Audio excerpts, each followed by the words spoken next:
Неме деп коет bunча? Бул жанагындай куралы жок бир улутту басып алуу да. Же бир кандай саясий эрк керек да беречи. Керек болсо мектеп жаптырып салса деле болот. Буга саясий эрк гана керек. Бир шылт бир нерсе кылып, бирөө бири-бирине көрө албастык кылып, бир нерсе кылып душмандык кылып, мисалы үчүн камап ойлогот. Атканын атып атпайбы? Атканын атып атпайбы мисалы үчүн да. Израиль өкмөтү негизи эле яхудилер кыргыз өкмөтүнө бир таасир берип аткан болушу мүмкүнбү? Бузук эл экенин билип атабыз. Ал бузук адамдарды мамлекетке киргизбей эле коюш керек. Мисалы мен ойлойм да. Жашаса тынч өзүнүн идеологиясын айтпай, курсагын тогузуп жашасын мисалы үчүн эч кимге неме кылбачы. Бул азаттык, бул ачык эле жанагы батыштан каржыланган уюм, ачык эле. Керек болсо билим берүү министрлигинде батыштан каржыланган ачык эле уюмдар отурат, 2-3 уюм отурат. Ким билет, балким Кыргызстан деле бир нерсе кылып, улап тура эмес дарыларды мыйзам чыгарып, министр салмак сактоо министри болуп, ошон үчүн милициялар коркот да бизден. Эл топтолгон эмнеге коркот? Эл башында бир нан үчүн топтолсо, акырында бензин үчүн фитна болуп кетиши мүмкүн да. Бийлик алмаштырабыз деп калат. Бийлик алмаштырабыз деп бул ушундай да. Кыскасы еврейлер ал Дагестан, Кавказга барышы бул акылга да сыйбайт да. Ошол мамлекеттин эли ошол еврейлерди киргизбей койгон укугу барбы? Мынакей урматтуу эл, түшүнүп атабыз, силер каныңар кызып атат, мусулмансыңар деп элди жаман көрбөш керек. Тура түшүнөбүз, болду. Биз еврейлер келбей турган болду деп туруп, эптеп жалган сүйлөп, бир нерсе кылып, эптеп элди соротуп, элдин көңүлүн алыш керек эле да.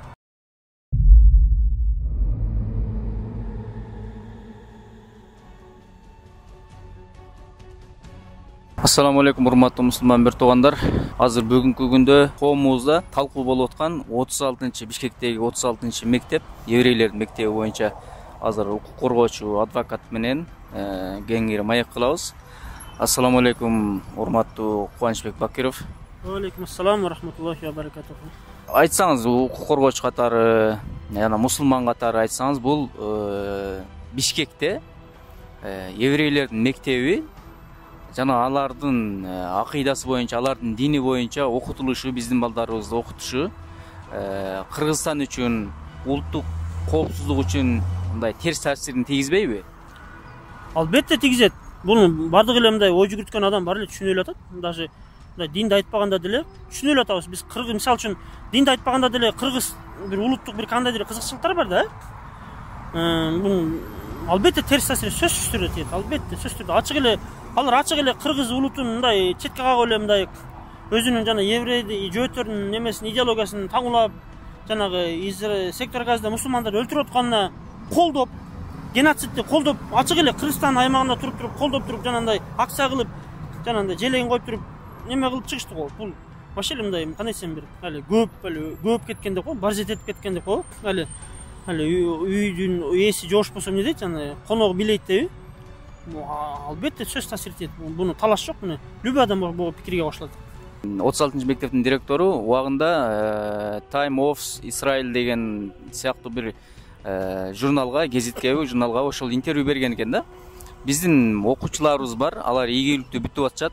Качан алар ийгиликтүү болуп бүткөндөн кийин Израилге барып дагы окуусун улантат. Андан кийин кадимки эле ошо Израилдин коргоо күчтөрүнө, сахалга барып кошулат деп эле ачык эле айтып атат да. Бул ушул сөздүн негизинде эле мисалы УКМК буларга карата кылмыш ишин козгосо болот беле? Ооба, негизи мен ойлойм, УКМК же болсо дагы башка кызматтар бар да, мындай чалгындоо кызматтар бар. Мен оюмча булар биз билбегенде эле көбүнчө билет деп эле ойлойм. Негизичи бул бизге жаңылык болду дейм, бирок аларга жаңылык деле эместир, балким ичинде отурса керек деп үмүт кылам мен. Кылмыш иш козгосо, кааласа козголот жөн эле. Болгону бир кандайдыр бир себептер, шылтоолор, бир какой-то бир сааттар керек деп ойлойм да. Бир немелер, маалыматтар, факттар топтолуп анан бир өзүнүн бир саат убакыты чыкпай аткан болушу керек. Же бир кандай саясий эрк керек да беречи. Керек болсо мектеп жаптырып салса деле болот. Буга саясий эрк гана керек. Кааласа шылтоолор табылат оңой элечи. Мисалы медреселерде оңой эле шылтоолор табылат атпайбы? Мисалы үчүн анан туалет мындай экен, анан тиги мындай экен, документин кам экен деп эле табылат атпайбы? Саясий эрк керек. Керек болсо биздин мыйзамда, Конституцияда жазылган да, адамдардын укуктары эркиндиги жазылган да. Адамдын укуктары, эркиндиктери чектелет деген жери бар. Качан чектелет? Эгер улуттук коопсуздук, мамлекеттик кызыкчылык максатында адамдын кээ бир укуктары, жана басып жүрүү, сүйлөө, жеке менчик укуктары чектелет. Кээде даже мамлекеттик кызыкчылыгына сен үйүңдүн бир чекесинде эле алып коюлат да. Сен ыктыярың жок эле жолдорду кылат го, ушуну үйүңдүн чекесин бузуп эле салат. Мисалы үчүн да, үйүңдү эле бузуп салат го бирде. Жолдорду кеңейтип, мамлекеттик кызыкчылыгында кээде жолдорду тосуп адамдарды басып, бул мамлекеттик улуттук кызыкчылыгында мыйзамда каралган. Даже анда эле кереги жок. Биз билебиз эми любой мамлекетте мыйзамдан жогору эмне турат? Улуттук саясий кызыкчылыктар жогору турат. Буну эч ким талаша албайт. Мисалы саясий кызыкчылык болгондо бирөөнү камап ойлоп атпайбы, бир болбогон эле нерселер менен камап ойлоп атпайбы? Мисалы үчүн бир нерсе кылып, бирөө бири-бирине көрө албастык кылып, бир нерсе кылып душмандык кылып, мисалы үчүн камап ойлоп атканын атып атпайбы? Атканын атып атпайбы мисалы үчүн да. Эми аны биз билбейбиз кантип атканын, биз эми жанагы сөзүнө гана ишенгени туура келет, эмчи жанагы каршылык көрсөтүп атабыз да мисалы үчүн. Эми черный криминалды эч ким колдобойт, негизи шариатта да туура келбейт, ал куфр да, криминал. Балким ошо криминалды ошентип неме туура эле нерсе да булчу.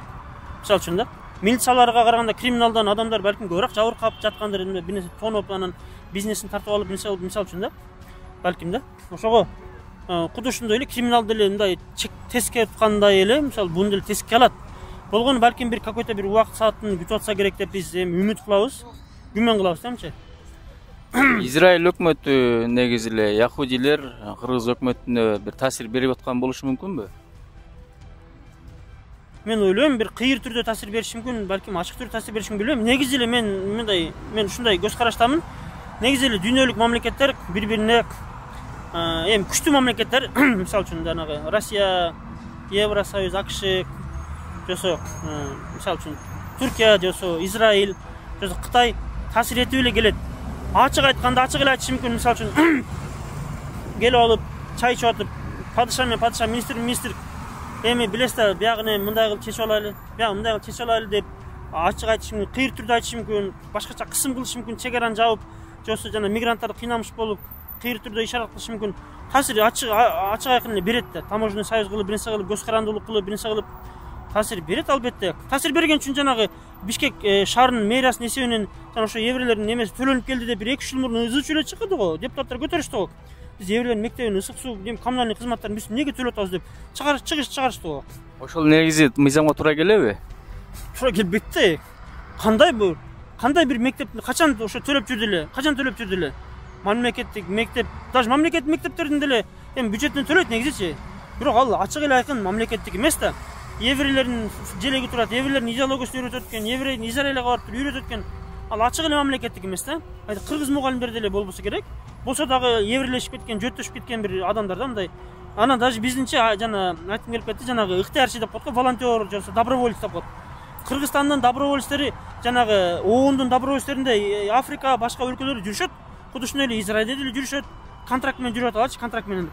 Азыр деле бар деп эле ойлойм мен. Ошо Израилдин армиясында кыргыз башка улуттар азыр кызмат кылып аткан болот, биз просто билбешибиз деле мүмкүн да.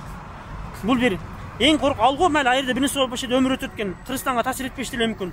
Аяк барса. Эң коркунучтуу ошол Израилге барып, бир нерсе болуп окуп келип, кайра келип бизге эртең министр болот.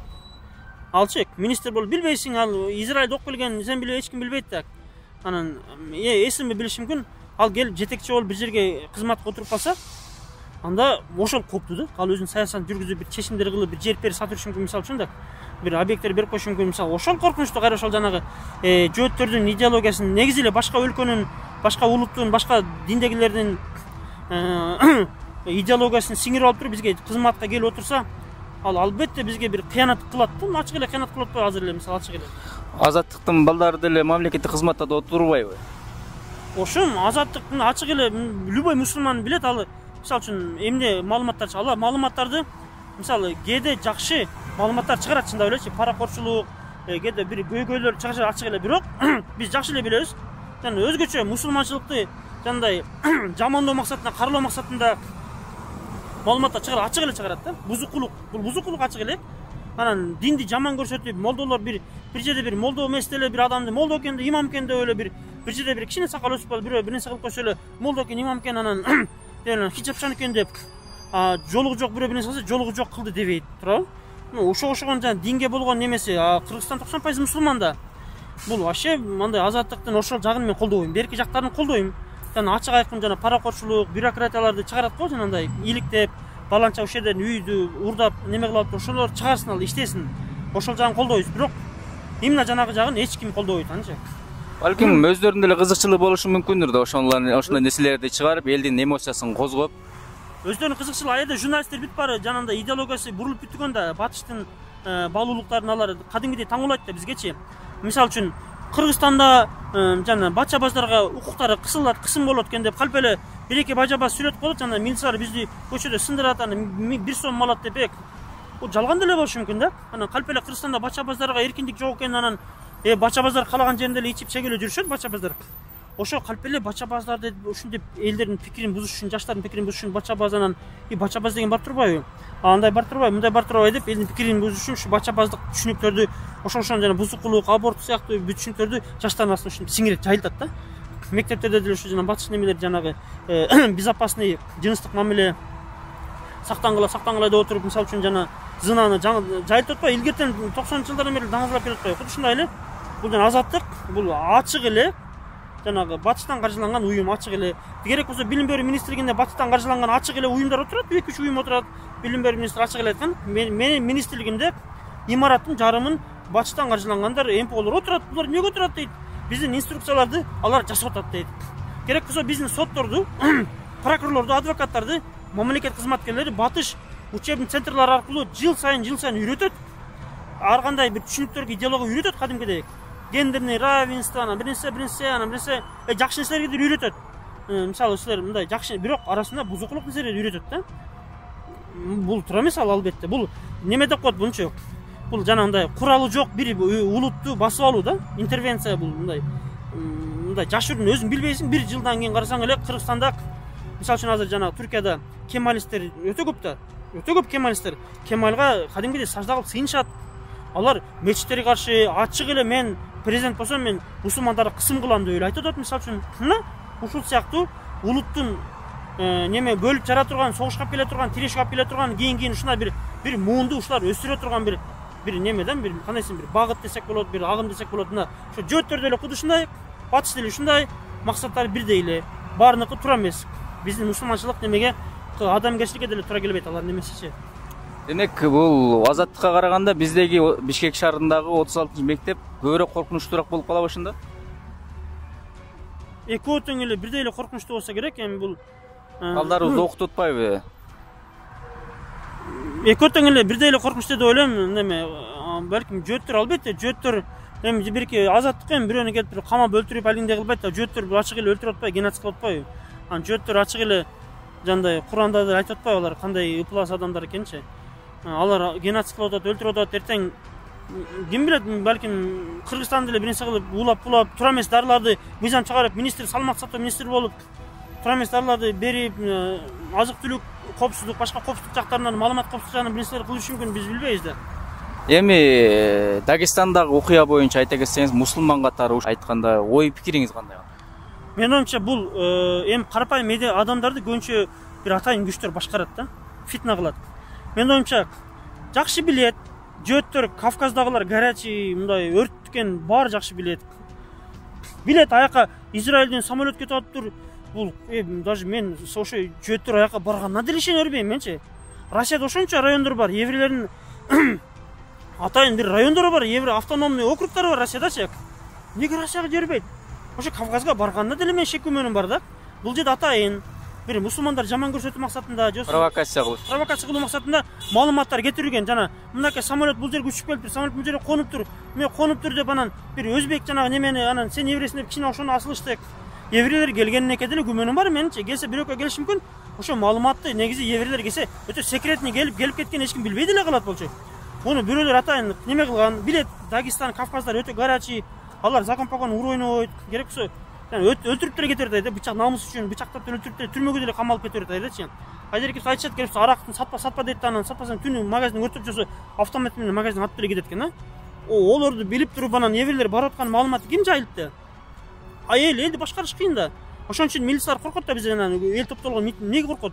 Эл башында бир нан үчүн топтолсо, акырында бензин үчүн фитна болуп кетиши мүмкүн да. Бийлик алмаштырабыз деп калат. Бийлик алмаштырабыз деп бул эл топтолгондон ошон үчүн өкмөт коркот да. Башында жакшы ойдо топтолушу мүмкүн, анан эл көбөйүп кетиши мүмкүн. Бул деген элди башкарыш, бияка мындай фитна кылыш өтө оңой да. Кеттик, анан бирөө мисалы үчүн элдин арасынан бирөө формачан бирөө атып салса, милициялар атты дейт да, формачан таппай каласың мисалы үчүн да. Мисалы үчүн. Анан ким жаман баланча кеттик, алайлы деп туруп, ошон үчүн бул жерде фитна эле болгон деп ойлойм. Карапайым адамдан любой нерсени күтсө болот. Футболдо деле болот ошо талкалап коюу. футболдо да болот атпайбы, фанаттар жана Москваны бир жылы Москваны ээлеп эле алышты го. Анан ошо любой чемпионат мира болгон жерде футболисттер талкалап милициялар колуна немеде болот атат, мисалы үчүн жана забастовкалар эл топтолгон жерде болот экен. Эми мыйзам жагынан албетте кээ бир иштери мыйзамга туура келбейт албетте. Жана аэропортту басып алуу, ал жерде эми аэропорт анын стратегиялык объект, эми басып алып тияк кылды. Ал негизи туура эмес. Аны мен ал еврейлер өлтүрүп коймок беле, мисалы үчүн неме бастырып кирип мүлктөрдү неме кылганы эми ал албетте мыйзамга туура келбейт. Бирок эми адам экен, эл экен, намыс бар экен, аны мамлекет алдын алыш керек эле. Мамлекет билем аны. Мисалы ачык айкын четке кагыш керек эле, еврейлер келбей атат деп коюш керек эле. Ал рейстин номеринен бери жанагы картада немесинен бери көрсөтүп атышты. Мына жерге келиптир, мына жерге конуптур депчи. Бул маалыматты ошо жанагы эл бузарлар эле кылган, билбейм, еврейлер кылды, башкалар кылдыбы. Ушундай да, кыскасы еврейлер ал Дагестан, Кавказга барышы бул акылга да сыйбайт да. Европа, Украинада мекени бар, Украинада целый бир район бар, еврейлердин бир украинча сөз жок, жалаң украинча жазылган.